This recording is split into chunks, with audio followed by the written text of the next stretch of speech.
l'èxit, amb Imma Àries. Molt bona nit, estimats seguidors del programa. Avui en Josep Maria Clopés, que és el creador d'Executive Meditation, ha vingut acompanyat d'en Jaume Esteve. Benvinguts els dos, bienvenidos. Bien. Buenas tardes, buenas noches. Buenas noches y buenos días, buenos según días, quien nos escuche. Pues... Es un placer, como siempre, estar con vosotros. Muy bien.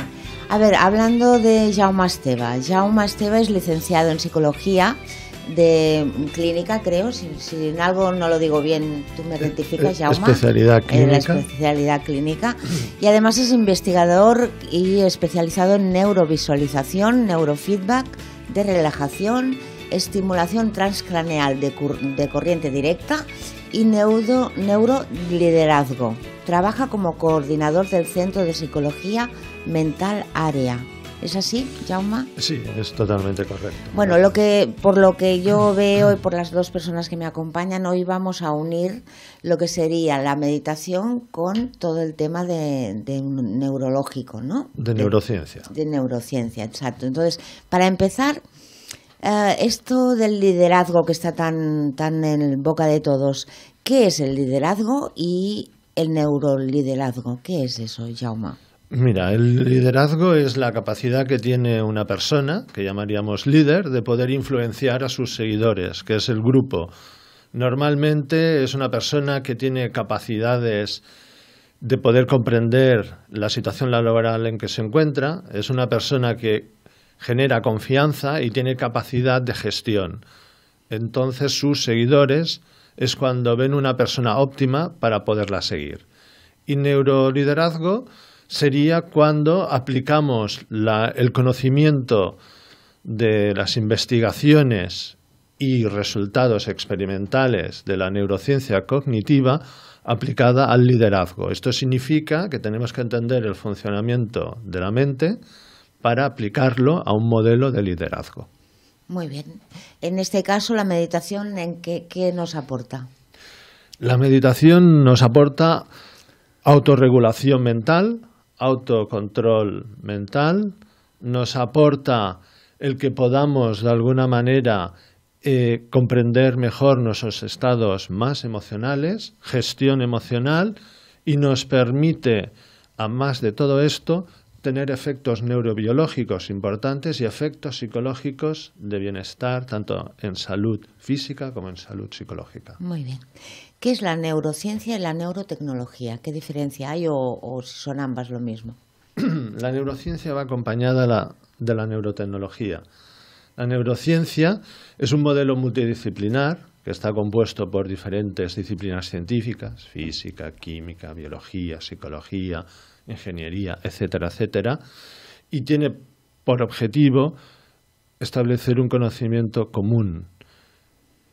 Estudia el sistema nervioso, sobre todo el cerebro, y lo que le interesa sobre este estudio es la estructura, los mecanismos que se establecen en el sistema nervioso, el modelo filogenético, la bioquímica, la farmacología y sobre todo la patología del sistema nervioso.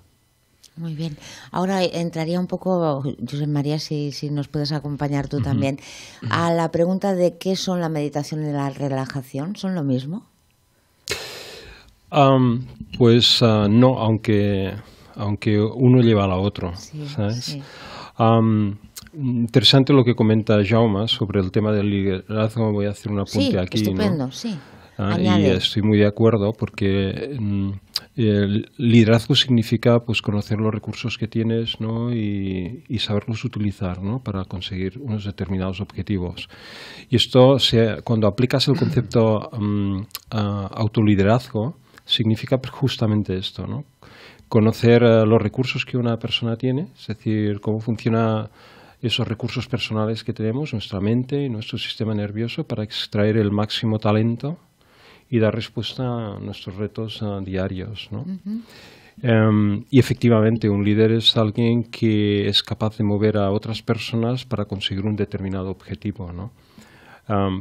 Pero es interesante porque justamente ahí es donde se enlaza todo, ¿no? liderazgo con recursos per conocimiento, con autoconocimiento de los recursos personales, ¿no? Para sacar el máximo talento y poder dar esa respuesta eficaz y eficiente a los retos que nos planteamos.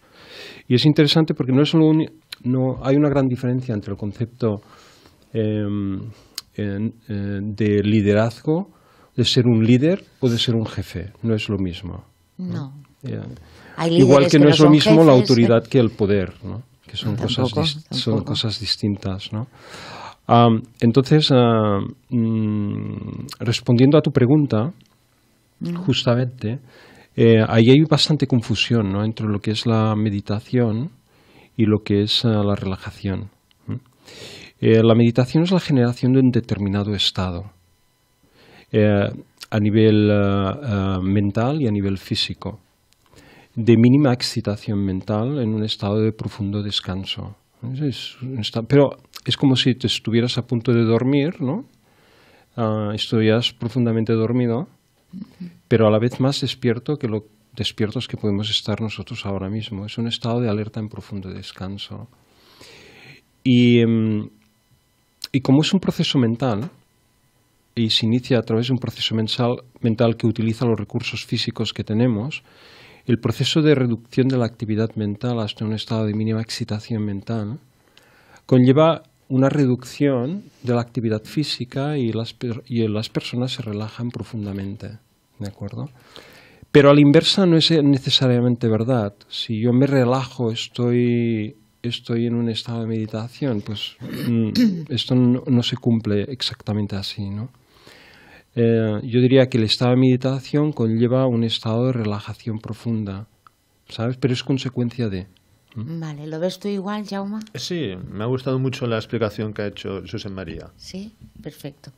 ¿Qué es el estado, pues, de reposo neuronal o del cerebro? ¿Es algo diferente? ¿Tiene que ver con todo lo que vamos diciendo? Como la sugestión. ¿Qué me podéis decir sobre estas cosas? ¿Nombres diferentes para lo mismo? Yo creo que Jaume puede hacer algunos comentarios más bien técnicos de ello. Yo te contaré un poco mi visión personal. Se está haciendo mucha investigación con relación a la meditación y su impacto en el cerebro. De hecho, hay muchos estudios que se están conduciendo, algunos a nivel mundial, ¿no? Sí.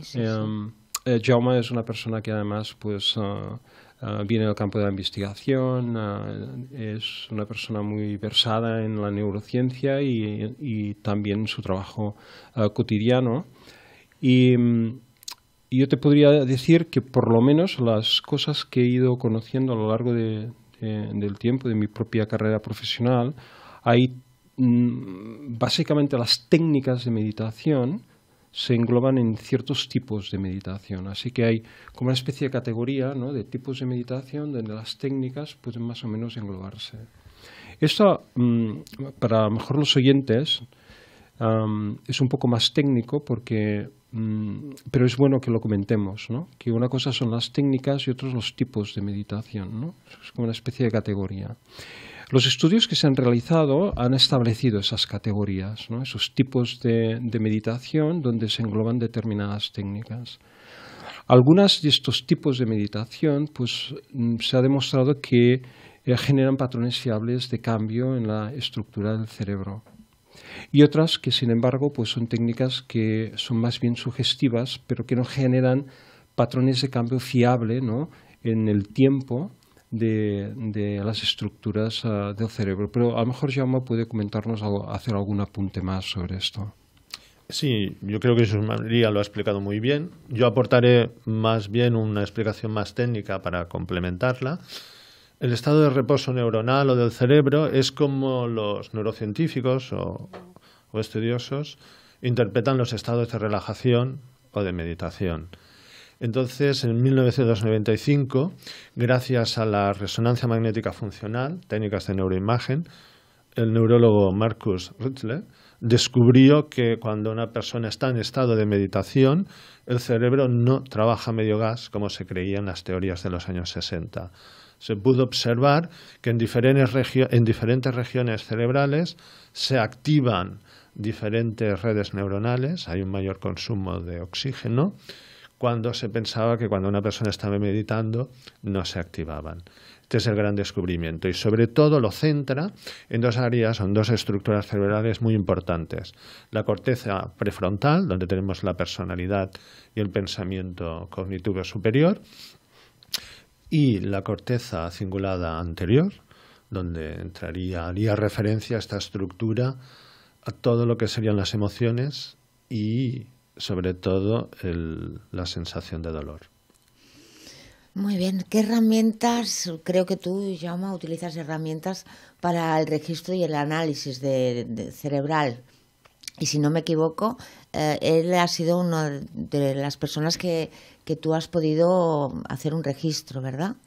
Sí, de hecho también José María también utiliza neurotecnología en este caso. Pues bienvenida sea. Sí, bueno... o sea, Executive Meditation ha ampliado. Muy bien. Sí, muy bien. Ahora si acaso hacemos un apunte. De hecho, Jaume es una persona que en este sentido me ha ayudado mucho. En navegar por el entorno de recursos que pueden ser necesarios. En Executive Meditation siempre ha habido un interés muy profundo en validar las propias experiencias de meditación y la práctica, el buen hacer de la práctica. Y ahora pues también lo incluimos dentro de los informes de evaluación que realizamos a nuestros alumnos. Un aporte importantísimo. Sí, porque hasta ahora ya lo estábamos haciendo desde un punto de vista subjetivo, pues ya se hacen evaluaciones al inicio y al final de curso con unos 70 indicadores de mejora que estamos evaluando. Se han hecho centenares de evaluaciones y tenemos una base estadística muy buena en que corrobora perfectamente las experiencias personales de los individuos a través de la práctica de nuestros programas de formación.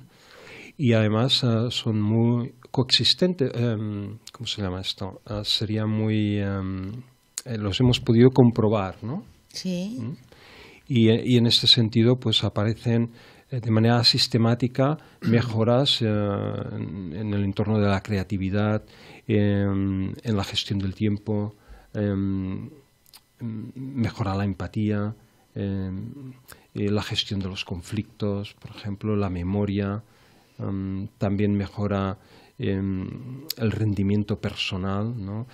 Hay una separación personal del día a día, con la gente relativiza los escenarios, ¿no? Toma distancia, tiene mejor respuesta emocional y mejora con eso la toma de decisiones. Y la productividad y el rendimiento, también el nivel de energía personal, todo esto sistemáticamente aparece evaluación tras evaluación, ¿no? con nuestros alumnos a través de esta metodología subjetiva de análisis.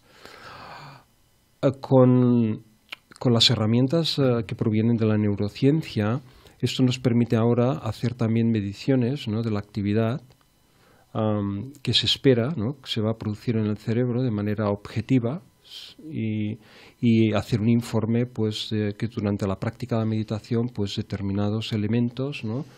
Pues suceden, ¿no? Y efectivamente corroboran que la persona está practicando correctamente la meditación. Se pueden constatar y las personas se van Estaba buscando la palabra, gracias. Se constata justamente esto. Jaume tiene una larga experiencia en este sentido, ¿no? Y él pues personalmente pues ha estado colaborando y estamos colaborando conjuntamente en este procedimiento, ¿no?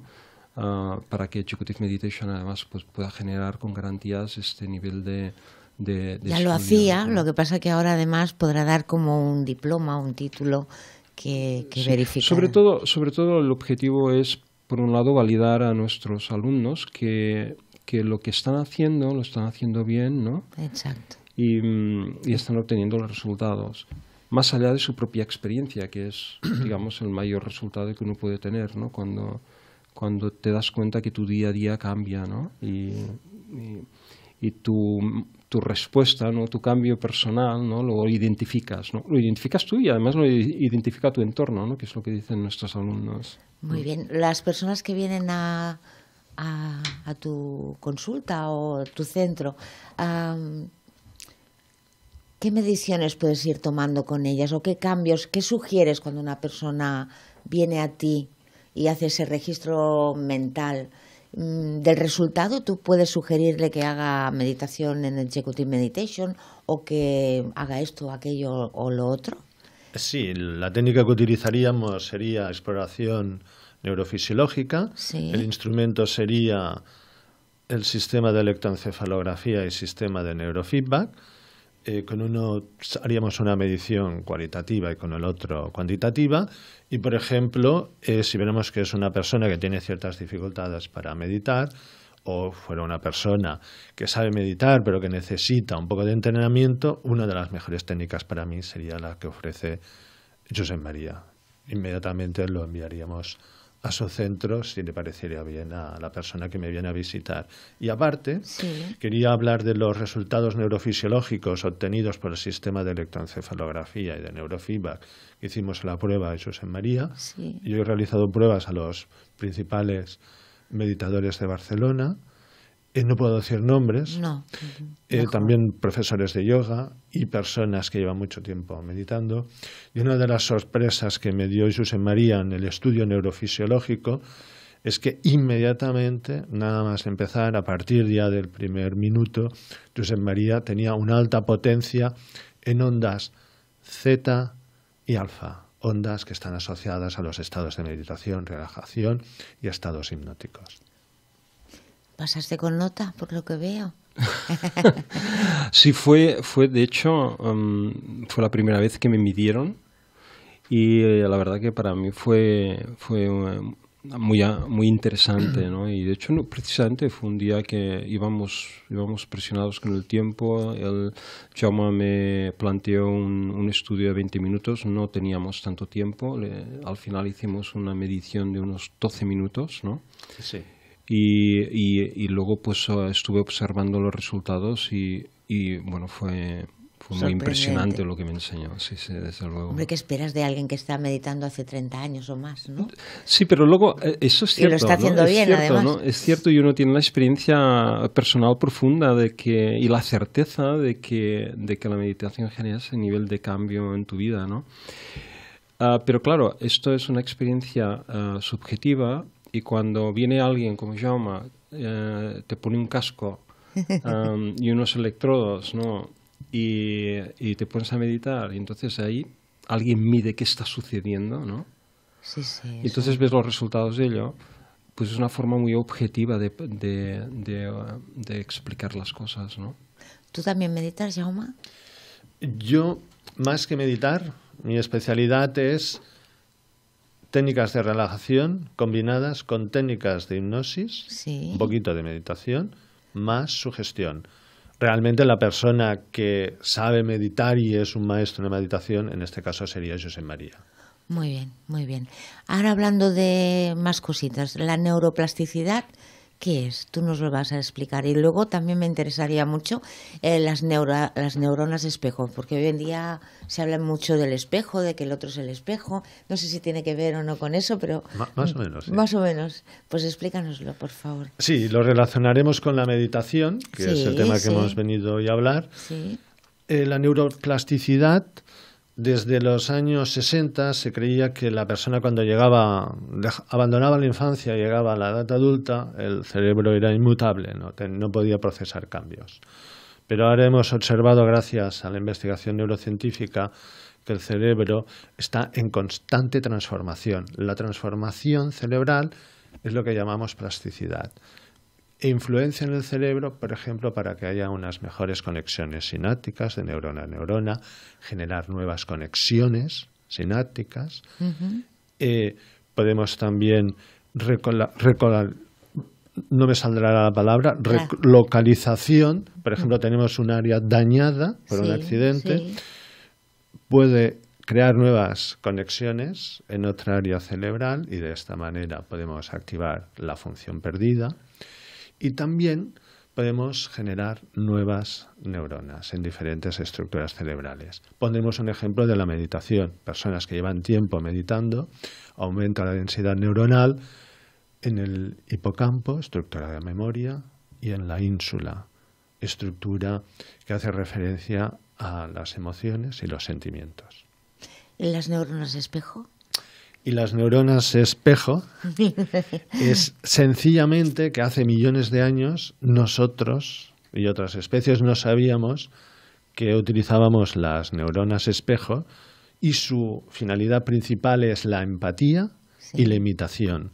La empatía es que podemos entender las sensaciones, emociones y sentimientos de las otras personas, y imitación es que podemos imitar las conductas que observamos de otras personas, pero no por simple imitación, sino que también está vinculada las emociones y los sentimientos.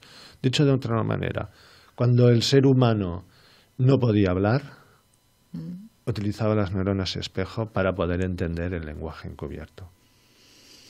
Bueno, voy a hacer una pregunta que ambos podéis responder y aquí el que primero conteste, pues mejor para él. A ver, efectos neurobiológicos producidos por la meditación, ¿los hay? Sí, los efectos neurobiológicos existen. Existe una mejor neuroplasticidad en la persona. Esto sería uno de los efectos neurobiológicos. Existe un proceso de neurogénesis, crear nuevas neuronas en diferentes regiones cerebrales. Se produciría también estructuras que se activarían y estructuras que se iniciarían la actividad en esas áreas, la actividad cerebral, como por ejemplo, si entramos en estados de meditación, minimizaríamos el tálamo. Es una estructura que sincroniza y almacena y gestiona todas las 5 entradas sensoriales, que serían la vista, el oído, el tacto, etcétera, etcétera, ¿vale? Esta estructura la amenizaría y, por ejemplo, activaría todo lo que sería partes de la corteza prefrontal y ínsula. Sí, a lo mejor los oyentes, por dar algunas referencias, hay bastantes publicaciones científicas relacionadas con los cambios físicos del cerebro, ¿no? Por la práctica de meditación. Por ejemplo, hay un muy buen trabajo que se ha publicado y se publicó en el 2016 en la revista Elsevier de Neurociencia y Biocomportamiento. Es una revista online, pero está en inglés completamente. Ahí hay un estudio que se hicieron a través de neuroimagen, un estudio muy completo, 78 análisis funcionales, ¿no? A través de, me parece que eran cuatro tipos de meditación. En ellas se incluían técnicas como, por ejemplo, las que utilizamos en Executive Meditation. Y en concreto la que utilizamos en Executive Meditation, que es meditación con mantra, ojos cerrados y en silencio, en el mismo texto dice que se han encontrado diferencias de volumen cerebral después de 8 semanas de práctica de meditación de grado medio en 5 regiones distintas del cerebro. Luego también hay una chica que se llama Sarah Lazar, que es una neurocientífica del Hospital General de Massachusetts y de Harvard Medical School, que ha hecho una publicación muy interesante sobre estos cambios físicos, ¿no?, que se producen en el cerebro, y en estas 5 regiones hablaba de cambios en el cingulado posterior, en el hipocampo izquierdo, en la unión temporal parietal y en el área del tronco cerebral llamada pons, que es en el cerebro interno, y la amígdala. Entonces estos cambios físicos generaban cambios de comportamiento muy significativos, ¿no? Por ejemplo, el incremento de autoconfianza de uno mismo, la mejora en el aprendizaje, en la toma de perspectiva, en la empatía, en nuestro sentimiento de compasión, la mejora del sentimiento de salud a través de los neurotransmisores, ¿no? y luego la reducción de los niveles de estrés, ¿no? Y de ansiedad, ¿no? Así que la meditación tiene efectos directos en el cerebro a corto, medio y largo plazo, y esto afecta directamente, de una manera muy natural, a nuestro comportamiento, con una mejora en nuestras facultades físicas y cognitivas. Se podría decir ahora, para las personas que están menos, bueno, las personas que tienen menos conocimiento tanto científico como de meditación, que lo mismo que un ser humano activa la musculatura porque hace ejercicio y hace pesas o corre o un sinfín de cosas, el cerebro le puede ocurrir exactamente lo mismo, o sea que podemos transformarlo y cambiar por completo incluso pensamientos que nos acompañan durante muchos años. De repente anulamos esa forma de actuar o ese hábito y aplicamos uno nuevo que deseamos tener, y eso funciona. Sí, por ejemplo, tenemos el ejemplo de la neuroplasticidad, por eso hemos comentado este concepto. Por ejemplo, si nosotros no hacemos una determinada actividad mental, existe lo que se llama la poda neuronal. Esa red neuronal o conjunto de redes va decreciendo, se va minimizando, y no la volveremos a activar y a aumentar sus conexiones neuronales si no volvemos a repetir esa misma actividad. El estado de meditación en el fondo es un ejercicio mental que ayuda a generar mejores conexiones neuronales. Si dejamos de meditar, sería como el músculo, que perdería fuerza, perderíamos conexiones neuronales. Sí, es muy interesante el campo de la neurociencia, las aportaciones que nos está haciendo para entender mejor los cambios que se producen en el cerebro durante la práctica de meditación. Una cosa de las que hemos observado y que hay un consenso, por lo menos a nivel científico, y como Jaume apuntaba muy bien al inicio, sí que hay un incremento de la actividad neuronal, y especialmente en la parte prefrontal, en el lóbulo frontal, ¿no? En determinadas bandas de frecuencia. Y, por ejemplo, una de las bandas que crece en actividad en el lóbulo frontal es la banda de frecuencias alfa. A lo mejor tú puedes contar un poco para que la gente entienda las bandas de frecuencia que se miden, ¿no? Sí, normalmente se miden las 5 bandas de frecuencia en el sistema de electroencefalografía, que sería delta, es una banda de ondas muy lentas, de baja frecuencia, y está asociada a los estados de dormimos, pero sin soñar. Luego tomaríamos zeta y alfa, que estarían relacionados en los estados de meditación y de relax, también serían bandas de ondas de baja frecuencia, y estas dos bandas de frecuencia están asociados a los estados de meditación y relajación. Luego tendríamos beta, actividad, y luego tendríamos gamma, que es una banda de frecuencia de alta frecuencia. Sí, esto es muy interesante porque, aunque es un poco técnico, bueno, sí, lo es, ejemplo, totalmente técnico, sí. Lo es. En Executive Meditation, y Jaume también lo corroboraron, por supuesto, pero en Executive Meditation, al menos las mediciones que hemos hecho, efectivamente he visto como antes de meditar con los ojos cerrados, ¿no?, la actividad alfa era de un nivel de potencia.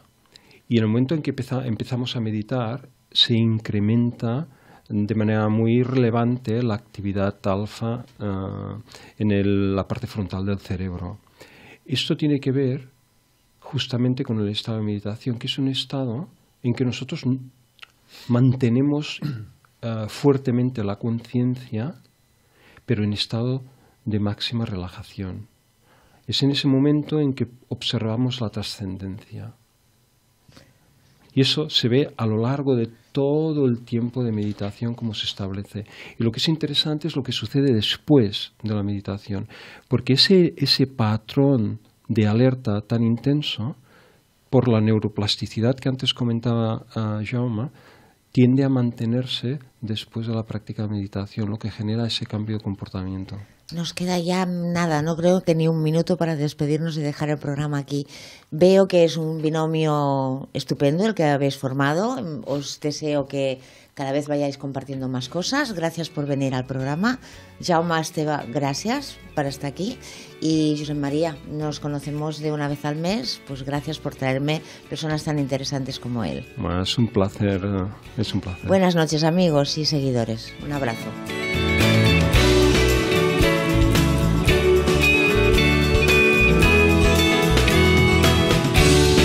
Camí a l'èxit, amb Imma Àries.